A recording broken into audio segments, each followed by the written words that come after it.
السلام علیکم دوستو ساتھیوں، آپ دیکھ رہے ہیں سمیع ابراہیم یوٹیوب چینل اور میں ہوں آپ کا میزبان سمیع ابراہیم۔ آج 1 اپریل وینسڈے سن ہے 2020۔ عمومی طور پر جو انفارمیشن یا ٹیلی فون کالز آتی ہیں 1 اپریل کو، بہت سارے لوگ اس کو اپریل فول کہتے ہیں اور غلط انفارمیشن بھی دیتے ہیں، لیکن میں اب یقین کریں بالکل کوئی غلط انفارمیشن آپ کو نہیں دے رہا، کوئی اپریل فول نہیں ہم منا رہے۔ 2-3 چیزیں آپ کو بتا رہا ہوں۔ ایک تو آپ کو میں آج یہ بتاؤں گا کہ پاکستانی قوم کتنی ٹیلنٹڈ ہے اور کتنی زبردست قوم ہے۔ خوشی کی خبریں آ رہی ہیں کچھ تھوڑی سی اس مایوسی کے ماحول میں، وہ آپ کے ساتھ شیئر کروں گا۔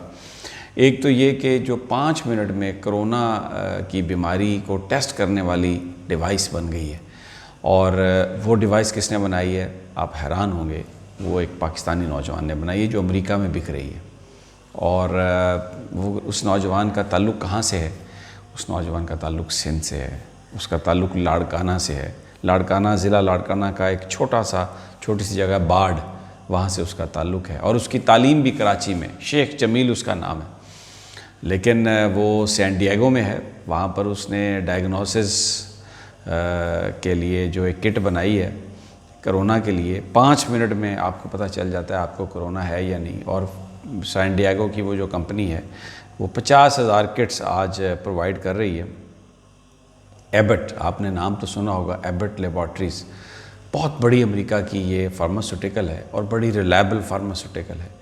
تو دیکھیں پاکستان کا ٹیلنٹ ہے، ہم اپنے ٹیلنٹ کو ٹیپ نہیں کر سکے، یہاں پر ہم اپنے ٹیلنٹ کو وہ اپرچونٹیز پرووائڈ نہیں کر سکے، اس لیے وہ بہت سارے نوجوان ہمارے جو پتہ نہیں کیا کچھ کرنے کی صلاحیت رکھتے ہیں وہ اس ملک سے باہر چلے گئے، اور ہم کچھ بھی ایسا نہیں کر پا رہے کہ ان کو ہم واپس لا سکیں۔ بہرحال یہ ایک جو کرونا کی ٹیسٹنگ ڈیوائس ودن 5 منٹس آپ کو جو بتا سکتی ہے، وہ ایک پاکستانی نے پلان کی ہے، اس کو یعنی اس کا نقشہ بنایا ہے، اس کو بنایا ہے، اور ایبٹ لیبارٹریز جو ہے وہ اس کو مارکیٹ کر رہی ہے، اور آج 50,000 انہوں نے اس طرح کی جو ڈیوائسز ہیں وہ آج فراہم کرنی ہے، اور یہ سہرا ایک پاکستانی نوجوان کے جاتا ہے سر پہ۔ تو دیکھیں نا، یہ لوگ امریکن کمپنیز میں کام کر رہے ہیں اور وہاں پر ان کو یہ سب چیزیں بنا کے دے رہے ہیں۔ اگر یہ پاکستان کا ٹیلنٹ پاکستان میں ہو اور یہاں پر ہی ان کو وہ سہولیات دے دی جائیں سرکاری سطح پر یا پرائیویٹ نجی شعبے میں، اس طرح کی چیزیں ہوں، تو یہ پاکستان کا ٹیلنٹ کیوں باہر جائے گا؟ یہ یہاں پر ہی کام کرے گا۔ اور آپ یقین کریں بہت سارے لوگ جو دوسرے لیبارٹریز میں کام کر رہے ہیں دوسرے ممالک کی، وہ پاکستان سے ہیں۔ یہ کرونا کا علاج بھی اگر پاکستان کی گورنمنٹ یہاں پر ریسرچ میں ریسورسز دے، پاکستانیوں کو NIH کو فعال بنائے، ہائر ایجوکیشن کمیشن کو فعال بنائے، اور جو یونیورسٹیوں میں جہاں پر ریسرچ ہونی ہے اگر وہاں پر صحیح فنڈز ایلوکیشن ہو، سپرویژن ہو، اور یہ نہ ہو کہ یہ جو وائس چانسلر لگنے ہیں، یہ جو ہائر ایجوکیشن کمیشن کے جو چیئرمین صاحب لگنے ہیں، یہ بس اپنے کوئی مانو کو لگانا ہے، اپنے کسی دوست کو لگانا ہے، اس کو اوبلائج کرنا ہے۔ اگر میرٹ پر یہ چیزیں ہو جائیں تو یقین کریں پاکستان میں کوئی ٹیلنٹ کی کمی نہیں، اور یہ سب چیزیں ہمیں باہر سے کسی چیز کی منگوانے کی ضرورت نہ ہو، وہ ہم یہیں سے کر لیں۔ یہ تو ایک اچھی خبر تھی، یہ آپ کو دے رہا تھا۔ دوسرا ایک بڑا مخصوص ایک انفارمیشن چل رہی ہے کہ 3 جرنیل گئے بنی گالہ، اور انہوں نے جا کر یہ کہا جناب عمران خان صاحب کو کہ اب آپ ریسٹ کریں، اور عمران خان صاحب نے یہ بات پھر اس کے بعد بتایا جاتا ہے کہ اس میں 3 تھیوریز ہیں، اور وہ تھیوریز ڈسکس کی جاتی ہیں۔ یہ بیسیکلی میں کوئی فوج کا ترجمان نہیں ہوں، نہ ہی میرا کسی جرنیل سے کوئی تعلق ہے، واسطہ ہے، اور یہ میں آپ سے حلفاً کہتا ہوں کہ جنرل فیض صاحب جو ہیں، جو DGIS آئی ہیں، میں نے ان کو ذاتی زندگی میں آج تک دیکھا بھی نہیں، یعنی ملنا تو دور کی بات ہے نا، میں فوٹو دیکھی ہے ان کی، یعنی ٹی وی پہ چلتے ہوئے، ذاتی زندگی میں آمنے سامنے ایک دفعہ بھی میں نے ان کو نہیں دیکھا۔ اور بھی جرنیلوں کا نام آ رہا ہے، کوئی جرنیل اظہر عباس صاحب ہیں، کوئی جرنیل وقاص صاحب ہیں، کہ جی وہ 3 تھے اور انہوں نے جا کے عمران خان صاحب سے بات کی۔ اچھا جی، یہ خبر آئی، ایک ویلاگ آیا، اور یہ پچھلے 7-8 دنوں سے بھرپور ایک کیمپین چل رہی ہے۔ اس سے پہلے بھی یہ ہوا کہ جب مولانا فضل الرحمان کا دھرنا تھا تو یہ کہا گیا کہ بس جناب یہ دھرنا آ رہا ہے اور یہ پتہ نہیں کتنے لوگ آ رہے ہیں اور طے ہو گیا، اور یہ NRO بھی ہے اور یہ باہر بھی نواز شریف صاحب اسی لیے جا رہے ہیں. اب ایک نیشنل گورنمنٹ بنے گی, شہباز شریف صاحب آئیں گے, پرویز الہی صاحب کا رول ہوگا, اور پتہ نہیں کیا کچھ کہانی ہمارے دوستوں نے اخبارات میں لکھی, اپنے جو ٹاک شوز ہیں ان میں یہ بات بیان کی. دسمبر آیا, مولانا فضل الرحمان صاحب یہاں پر بڑے کڑکے برسے, پھر اچانک انہوں نے کہا کہ جی میں واپس جا رہا ہوں. مجھے پہلے انہوں نے کہا مجھے یقین دہانی کرا دی گئی ہے کہ 3 مہینے میں یہ نئے الیکشن ہو جائیں گے اور عمران خان صاحب جا رہے ہیں. پھر انہوں نے اچانک کہا کہ اب ہم پلان B کر رہے ہیں, ہم پورے پاکستان میں ہم پھیل جائیں گے اور ہم ہر جگہ پر مظاہرے کریں گے. وہ بھی پلان ختم ہو گیا. پھر کچھ اور پلان, پھر وہ 2-3 مہینے غائب ہو گیا. اس کے بعد وہ آئے تو انہوں نے کہا کہ بڑی سیاسی جماعتوں نے میرے ساتھ بڑا گھناؤنا کھیل کھیلا, مجھے دھوکہ دیا, فراڈ کیا, اور اب میں اپنے طور پر سب کچھ کروں گا. تو پھر ہمارے جو وہ مخصوص جو ہمارے دوست ہیں میڈیا میں, انہوں نے پھر جناب کسی نے مارچ کی تاریخ دے دی, کسی نے مارچ کا پہلا ہفتہ دے دیا, کسی نے دوسرا ہفتہ دے دیا کہ جی بس جا رہے ہیں. اور مولانا فضل الرحمان آ رہے ہیں, اور عدالتوں کی میں کچھ ضمانتیں ہوئیں تو اس پر ایک بڑا ماحول کریٹ کر دیا گیا کہ دیکھیں جناب یہ تو ایک انڈرسٹینڈنگ ہو رہی ہے, اور عمران خان کہہ رہا ہے کہ میں نہیں چھوڑوں گا, لیکن لوگ باہر جا رہے ہیں. اب کیا ہو رہا ہے؟ اب یہ خبر آئی ہے جی کہ وہ مارچ میں جانا تو ٹھہر چکا تھا, کرونا نے عمران خان صاحب کو بچا لیا. اور اب بنیادی جو میں نے جو بات کی ہے اپنے سورسز سے, دیکھیں میں نے بنی گالہ میں بھی دوستوں سے بات کی, پھر اس کے بعد جو فوج کے اندر جو لوگ ہیں, کچھ ہمارے دوست بھی ہیں, ان سے بھی بات کی, کچھ انٹیلیجنس کے لوگوں سے بھی بات کی, کچھ ریٹائرڈ لوگوں سے بھی بات کی. تو I was just trying to understand کہ یہ سب ہے کیا.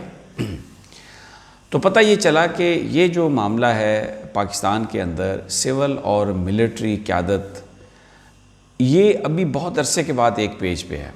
اور اس کی وجہ یہ ہے, میں بالکل کھل کے ہم بات کرتے ہیں, کہ پرائم منسٹر عمران خان کیونکہ ویسٹ میں پڑھے ہیں, ساری انہوں نے اپنی زندگی وہیں پہ گزاری ہے, کرکٹ وہاں پر کھیلتے رہے ہیں. جو دنیا کی ڈیولپڈ ڈیموکریسیز ہیں جیسے امریکہ ہے, یورپ کے ممالک ہیں, وہاں پر جو سیکیورٹی ریلیٹڈ ایشوز ہیں اس میں جو ان پٹ ان کے سیکیورٹی کے ادارے دیتے ہیں اسی کو ہی تسلیم کیا جاتا ہے اور اسی کی طرح پالیسی بنائی جاتی ہے. تو عمران خان صاحب جب یہاں پر وزیر اعظم بنے, کشمیر کا معاملہ ہو, انڈیا سے ریلیشن شپ کی بات ہو, افغان پیس پروسیس ہو, ایران سے ریلیشن شپ, سعودی عرب سے اسٹریٹجک ریلیشن شپ, گلف سٹیٹس, پرائم منسٹر نے جو پاکستان کے عسکری ادارے ہیں, پاکستان کی جو انٹیلیجنس ایجنسیز ہیں, فارن آفس کے جو تھنک ٹینکس ہیں, ان سب کو انہوں نے ان سب سے انہوں نے انپٹ لی. اور پھر انہوں نے ایک نیا طریقہ بنایا. حالانکہ اس دن معید یوسف صاحب نے بدتمیزی کی میرے ساتھ, لیکن یہ میں کریڈٹ دیتا ہوں عمران خان کو کہ وہ ان کو بھی لے کے آئے, اور ان کی جو وہاں پر موجودگی ہے وہ ایک بہت بڑا فیڈ بیک دیتے ہیں کہ how American policy makers are thinking.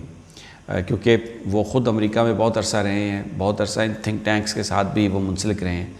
اور میں نے پچھلی بھی اپنی 2 ویڈیوز میں کہا کہ کیونکہ وہ US سٹیزن نہیں ہے, is only a US resident, اور انہوں نے پاکستانی سٹیزن شپ کو نہیں چھوڑا. اور جو ان کے دوست ہیں وہ بیان یہ کرتے ہیں کہ وہ اس لیے نہیں چھوڑا کہ انہوں نے کہا کہ ہمیشہ مجھے اپنا ملک جو ہے وہ عزیز ہے. تو یہ ایک بہت بڑی بات ہے. تو ان کی موجودگی میں پرائم منسٹر کو کہ امریکنز کیا سوچ رہے ہیں, امریکن تھنک ٹینکس کیا سوچیں گے, پالیسی میکرز کیا سوچ رہے ہیں, وہ بھی فیڈ بیک, یعنی فوج کا فیڈ بیک, انٹیلیجنس ایجنسیز کا فیڈ بیک, اس پولیٹیشنز کا فیڈ بیک, تھنک ٹینکس کا فیڈ بیک, امریکنز جو کیا سوچ رہے ہوں گے. تو جو پالیسی عمران خان صاحب جس کے اوپر جا رہے ہیں وہ ایک ایسی پالیسی ہے جس میں تمام سٹیک ہولڈرز کو ساتھ ملا کے چلتے ہیں. تو اب پاکستان میں جو ماضی میں سازشیں رہی ہیں وہ یہی ہوئی ہیں کہ سول اور عسکری جو لیڈرشپ ہے ان میں اختلاف پیدا ہوا.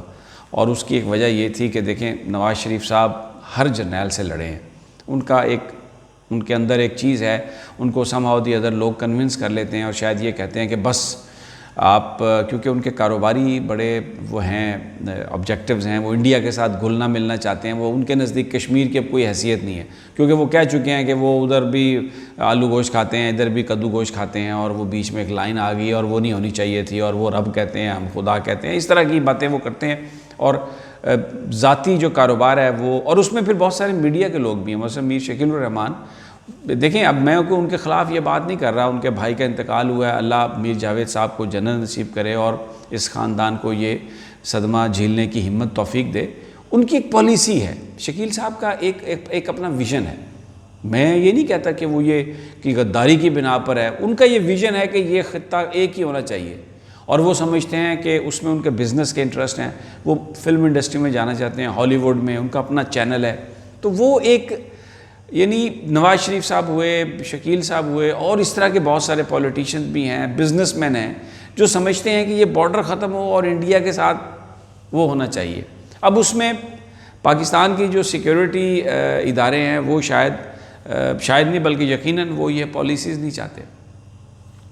تو اب جو وہاں پر ایک مسلسل کوشش ہے یہ کہ پاکستان کی جو وزیر اعظم عمران خان اور جنرل قمر جاوید باجوہ اور پاکستان کی ISI، ان کے بیچ میں یہ بتایا جائے، یہ تاثر دیا جائے کہ ایک جھگڑا ہو گیا اور ایک اختلاف ہے پالیسی کے معاملے پر، اور فوج جو ہے وہ عمران خان صاحب کو ہٹانا چاہتی ہے. یہ بنیادی طور پر ایک کنسپریسی تھیوری جس کو پروموٹ کرنے کے لیے شہباز شریف صاحب لندن سے یہاں پر آئے ہیں.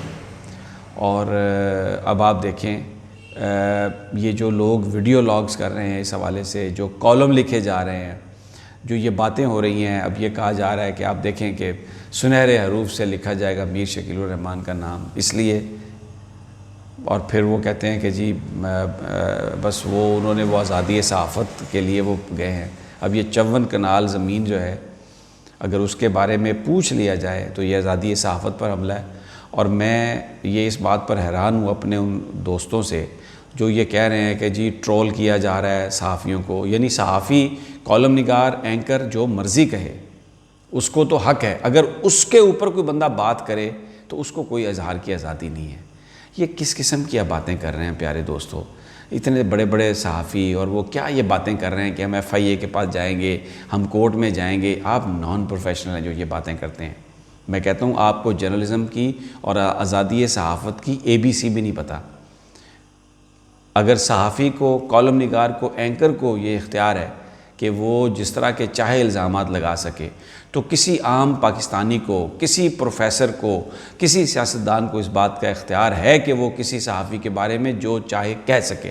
ہاں اگر غلط کہے گا تو آپ اسے کورٹ میں لے جائیں اور اس کو سزا دلوائیں. یہ کہنا کہ جی ٹرولنگ ہو رہی ہے، حکومت یہ کر رہی ہے، بھائی یہاں پر ہر طرح کے لوگ ہیں، اور اگر کسی کی کوئی بات پسند نہیں آئی تو وہ سوشل میڈیا پہ اس کی پتلون اتار دیتا ہے. میں پہلے بھی یہ کہتا رہا ہوں کہ آپ گالی نہ نکالیں. اگر ہاں آزادی صحافت پر حملہ تب ہے اگر پولیس، حکومت کسی صحافی پر پرچہ درج کرے جو کہ غلط ہو، کسی کی پبلیکیشن کو بند کرے، یعنی وہ غلط ہے. کسی پر ہاتھا پائی کرے، کسی کے اوپر آپ کسی پر تشدد کرتے ہیں، وہ غلط ہے. باقی بھائی جو کوئی آپ کہہ رہے ہیں ویسے ہی دوسرا کہہ رہا ہے تو اپنا دل بڑا کریں. اور ایک میری تمام صحافیوں سے بھی یہ گزارش ہے کہ تھوڑا دل بڑا کریں اور جو ایک ریئل آزادی صحافت ہے اس کے لیے ہم آگے بڑھیں.